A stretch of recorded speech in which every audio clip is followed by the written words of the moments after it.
Hi everyone, Summer with AstariaSen here, and we are working in the next chapter of the Faery Craft book by Emily Carding. And this is chapter 3.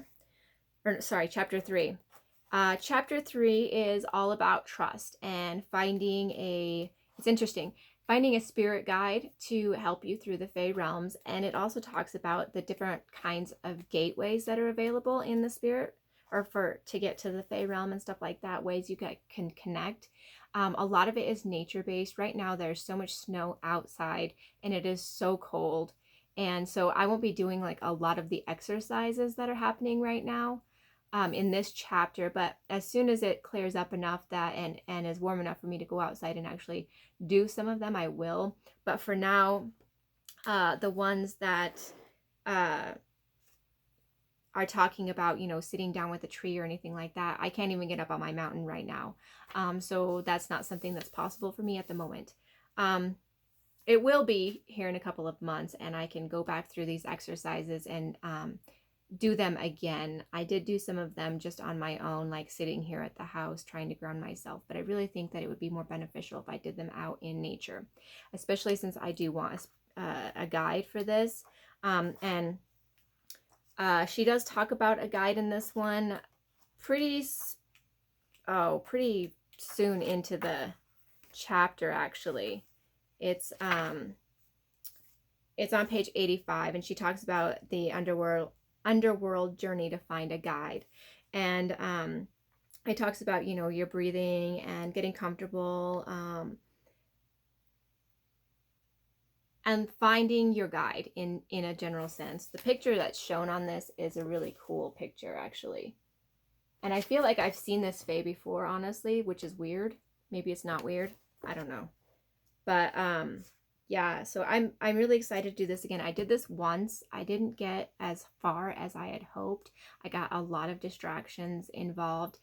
So I'm going to try it again here as soon as things calm down after Christmas, which means I'm probably only going to do this one video for the Faery Craft book for this month. Anyways, so this is chapter 3, episode 1, and the only episode I'll be doing. However, I also, like I told you guys, I've been using the deck, the fairy deck by Amy Brown, the Fairy Wisdom deck, and it's funny. I pulled the Shaman card, which also talks about spiritual guidance, and I'm just going to read you bits and pieces of this. The keyword is actually teacher, and it's talking about allowing myself to be guided and to trust in divine timing, which chapter 3 is entitled Trust. And it talks about listening and praying and meditating and finding your spiritual guide and telling the universe you're ready for the next step, which would be the spiritual guide to take you into the spiritual realms of all of this. So I'm super excited about that. I feel like I'm doing things in the right order, that everything's kind of coming together for that. Maybe not necessarily out in nature, but here with me spiritually inside. So I am happy about that. Now, some of the things that she does discuss in here are the gateways, and I was very intrigued about the gateways. Now, I'm not going to say that it wasn't, and how do I put this? I had expected it to be like this, but I also did not expect it to be like this. So anyways, the gateways, she talks about naturally formed gateways like ponds because of their reflective nature. And I underline a couple of things in here that I just wanted to talk about. She says, lakes and ponds of still water are nature's magic mirrors, full of memory and mystery. If you are able to visit a lake during a full moon, when the moon is reflected in the water, this can be a particularly potent time to experience otherworldly energies. And I love this because I'm working so much with the moon right now, and so I cannot wait to actually try this. I think it'll be fantabulous. And it's also interesting because I made some moon water to give as an offering for my Fae. Actually, I just did this with the last full moon, and I created the moon water using some chamomile, some lavender, some filtered water, rose quartz flakes, and amethyst flakes, and then I let it sit out in the moon, and that thing smells so wonderful. every time I open the jar to do my offerings every single morning, I am just blessed with this smell of these fragrant flowers and just an uplifting kind of smell that I really, really enjoy. But it's not super overpowering or anything, which is also good. But I put it in my offering for the Fae every single day, and they seem to really enjoy it. So yay.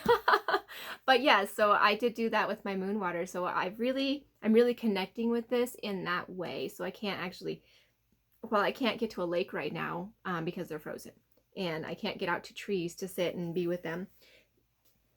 I am excited to do it as soon as I can. So I'm kind of like saving this chapter's exercises to do a little bit later, but I totally find them completely and utterly worth reading through, even if I'm not doing them right this moment. Then she also talks about timing. Timing is pretty important, and it talks about dusk and dawn being powerful times within nature. And she says that midnight is also a really potent time. So I may try to do some things at midnight over this next month to really connect more fully with the Fae. Maybe I'll even do my guidance, you know, to find my spirit, Fae. Wow, can I talk today? Fae spirit guide during midnight, and see if that kind of helps me out. Also during the full moon. So the full moon's already passed for December, so I'm kind of out on that one. But that's okay, because, you know, I've got the midnight thing, and there is a new moon, so maybe that will be good for channeling work. Maybe I can find some channeling that'll work in there.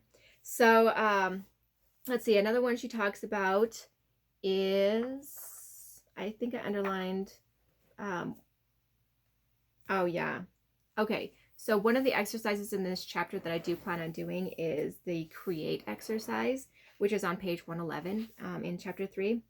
And it talks about finding an object that is connected with my fairy ally, or the guiding spirit that I'm going to be using. Finding an object that goes with that ally. Sorry, I have to turn the page here so I can actually read. Like embellishing it, adding your own like creative touch to it to kind of make it yours and the allies too, so that energy is there between the both of you, and using that as kind of like a way of connecting. So I'm really excited to do that as well. I'm not sure who my ally is going to be, but when I find out, I'll let you guys know. So anyways, I don't want this to be super long. I'm going to start chapter 4 in January, but in the meantime, chapter 3, while I may not get online or on YouTube and do another video on this, I do want you to know that I will be doing the create exercise. I will be doing the fairy ally guidance exercise that's in this chapter, and kind of working with that and trying to see if I can get a better connection with all of those. And I feel like my connection is growing stronger. It's just taking me a lot of time because I'm not really good at the meditation, but I'm getting better. I think I'm getting better. And I have, you know, done more of the giving to the Fae, the offerings, and I think the Moonwater offerings has really been beneficial for me. I enjoyed creating it as well as giving. So thank you all for listening. Let me know in the comments what your guys' experience has been so far. I'd love to know. And I will talk to you guys again about this book in January.